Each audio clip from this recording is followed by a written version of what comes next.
viscous, whitish fog slowly creeps over the surface of the peat bogs, clinging to the sharp edges of tree trunks shattered by shells.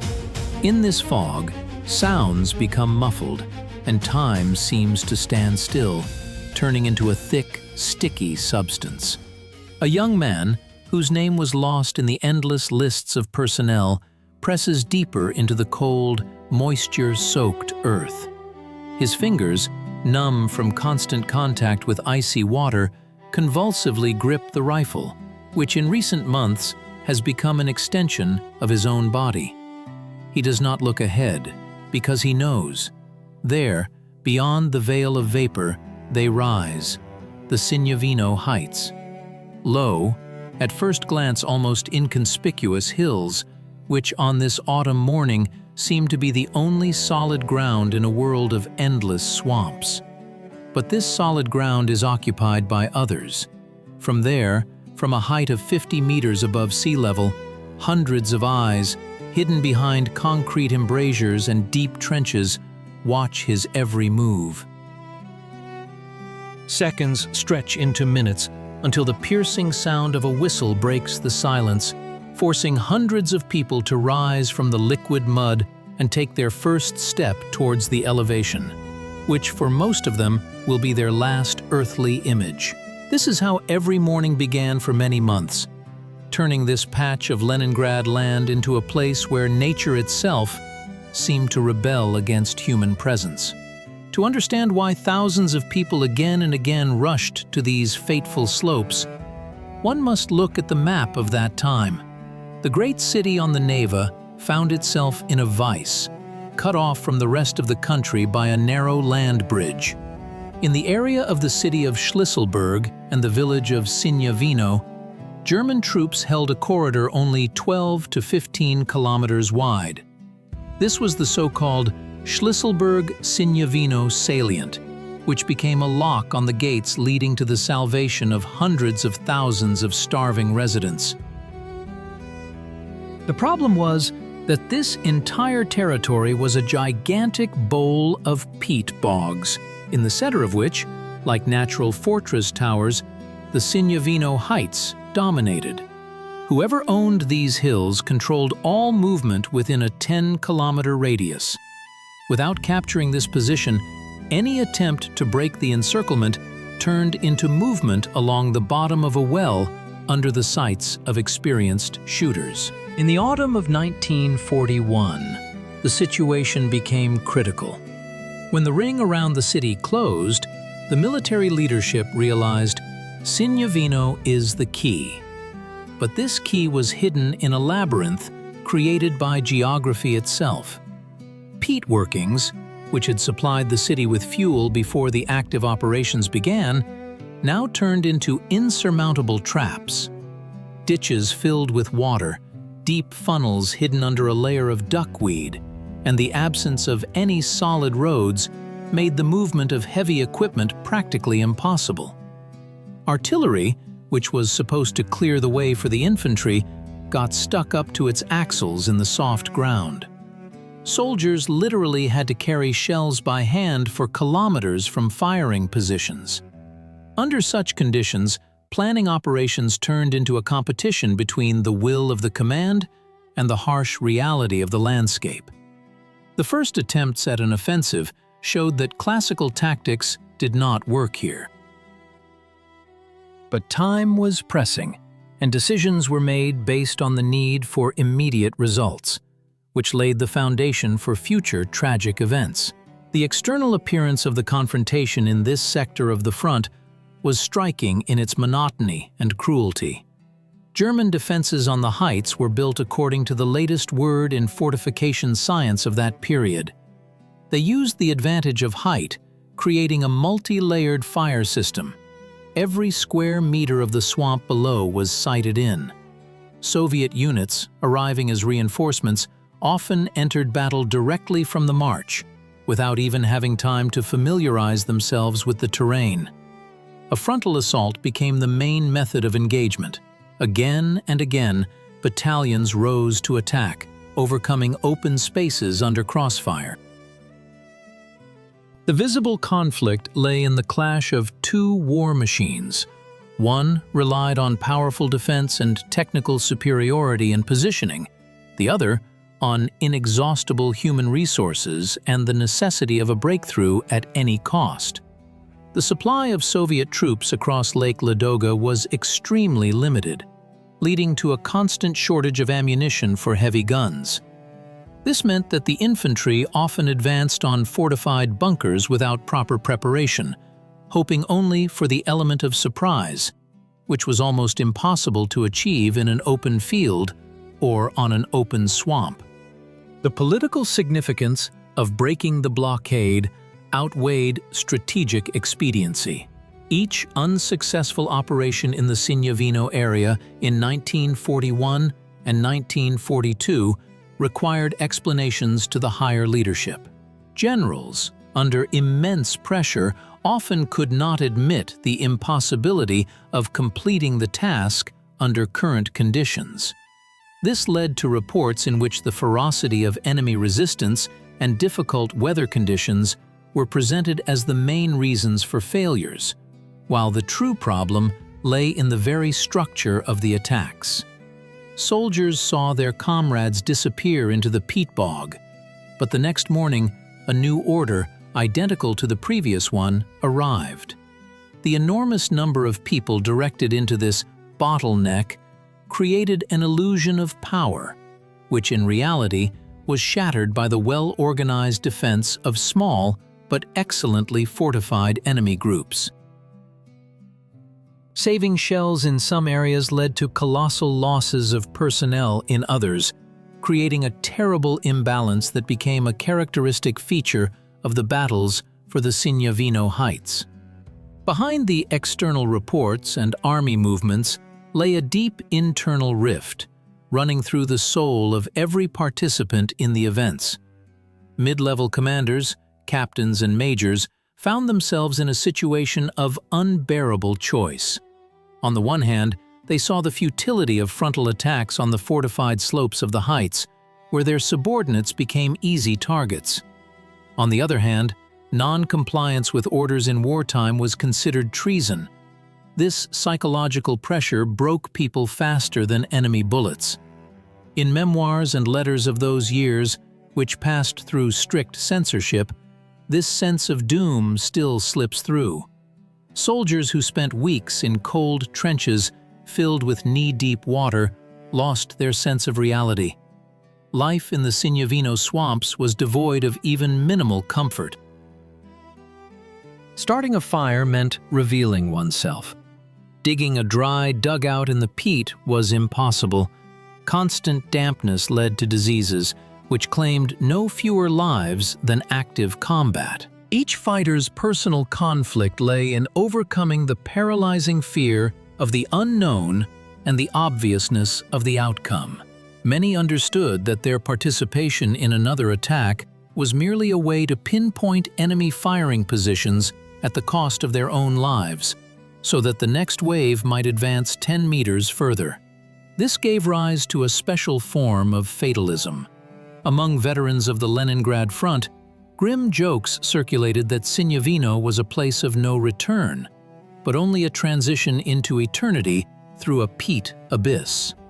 The command staff also experienced their own dramas. Marshal Georgy Zhukov and other representatives of the Stavka demanded decisive action, often ignoring reports that artillery could not maneuver and aviation, due to constant fogs, could not see targets. This confrontation between armchair strategy and trench truth reached its peak precisely here, on the narrow strip of land between the Neva and Lake Ladoga. On a deeper philosophical level, the events on the Sinyavino Heights raised the question of the limits of human endurance and the value of individual destiny in the context of a global confrontation of ideas. Here, two worldviews clashed.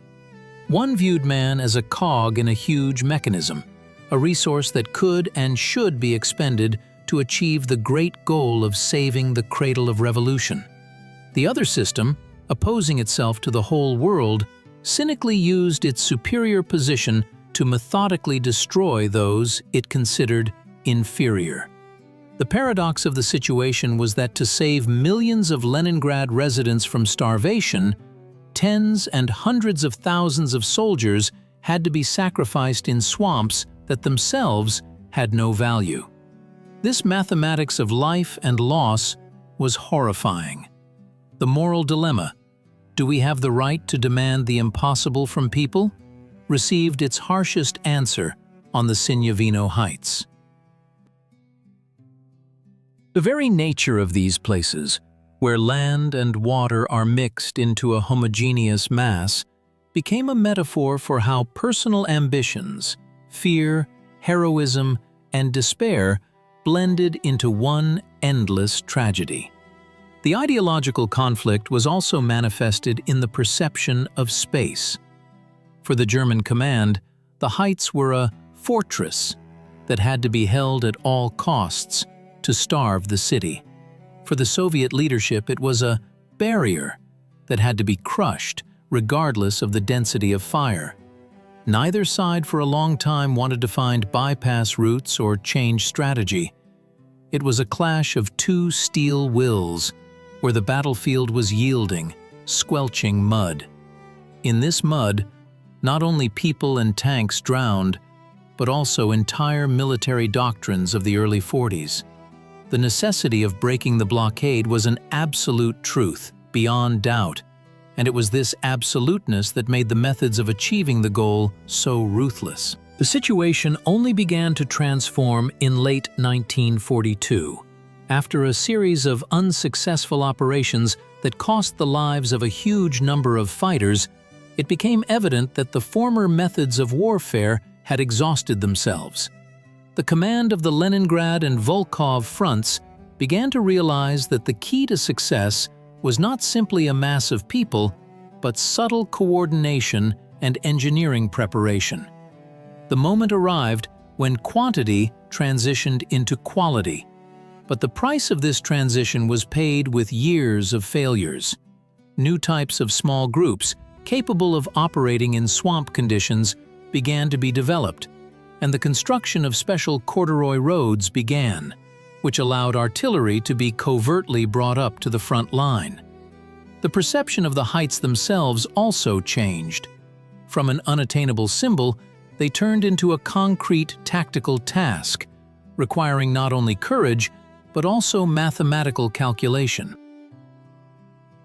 A turning point in the history of this confrontation was the preparation for Operation Iskra in January 1943. This was a time when frost, usually an enemy, became an ally. The swamps were frozen, which made it possible to use equipment more effectively. But the main change was the attitude towards personnel training. Training fields were created in the rear, simulating the slopes of the Sinyavino Heights and German fortifications. Soldiers spent weeks practicing assault actions, bringing their movements to automatism. This was an acknowledgement that mere fury and a frontal assault were not enough against professional defense. The command finally decided on an artillery concentration on a scale the front had not yet seen. Up to 140 guns and mortars were allotted per kilometer of the front. This was an attempt not just to attack, but to literally wipe the fortifications on the crests of the hills off the face of the earth. The culmination came on January 12, 1943. After a powerful cannonade that lasted more than 2 hours, Soviet troops launched an offensive simultaneously from two sides. This time the strategy was different. Instead of head-on assault on the main citadel of Sinyavino, the main blows were delivered to the flanks, aiming to cut off the German grouping. The battles took on a character of extreme tension. On the snowy slopes, stained gray from soot and explosions, the fate of the besieged city was being decided. German units, accustomed to their invulnerability on the heights, encountered an unprecedented onslaught. Soviet assault groups used enemy trenches, capturing one strong point after another. In those days, the peat bogs, usually silent, groaned from the incessant roar. On January 18th, units of the Volkhov and Leningrad fronts met in the area of workers' settlements number 1 and number 5. The ring was broken. This moment became a triumph of will and tactical rethinking. Despite the fact that the Sinyavino Heights themselves were still partially under enemy control at that moment, their strategic significance as an absolute fortress was undermined. A corridor 8 to 11 kilometers wide was cut along the southern shore of Lake Ladoga. It was here, across these very swamps, that a railway, called the Road of Victory, was laid in a record 17 days. Trains went into the city, carrying bread and hope. However, the price of this breakthrough was enormous. The Sinyavino land was literally soaked in iron and blood, becoming the largest military cemetery in the history of that period.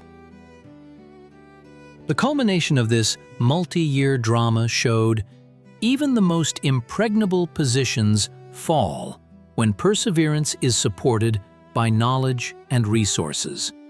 But the scars left by such victories do not heal for decades.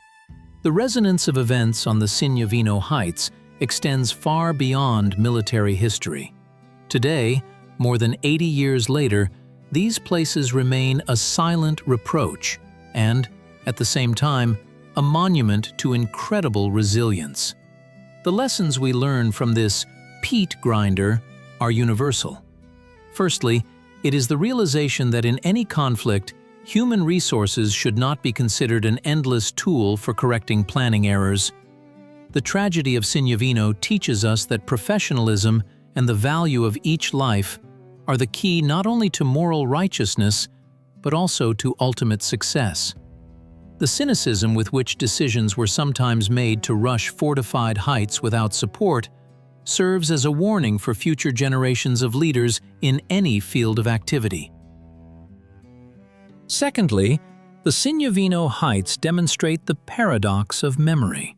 For a long time, the ferocity and scale of losses in these swamps were discussed less than the heroic breakthrough of the blockade as a whole. The truth about the unsuccessful attempts of 41 and 42 was too painful. But the true meaning of a feat is to see it in its entirety, with all its mistakes, suffering, and the incredible burden of daily existence in uninhabitable conditions. Today, search parties annually find the remains of hundreds of soldiers in these swamps, whose lives ended in an attempt to take one step to the top of the hill. This is a living reminder that history is not only arrows on maps, but also specific people whose dreams and future were sacrificed for the survival of society. The modern significance of these events lies in understanding the fragility of peace and the responsibility for decisions made. In an era when conflicts are often perceived through monitor screens as a kind of digital abstraction, the example of Sinyavino brings us back to the physical reality of pain and loss. This place teaches us humility in the face of immense sacrifice, and reminds us that victory is not only the joy of triumph, but also the heavy burden of memory of those who did not live to see that triumph. The lessons of Sinyavino are relevant in any context where ambition and reality clash, urging us to always seek a path that minimizes suffering and maximizes humanity, even in the harshest circumstances.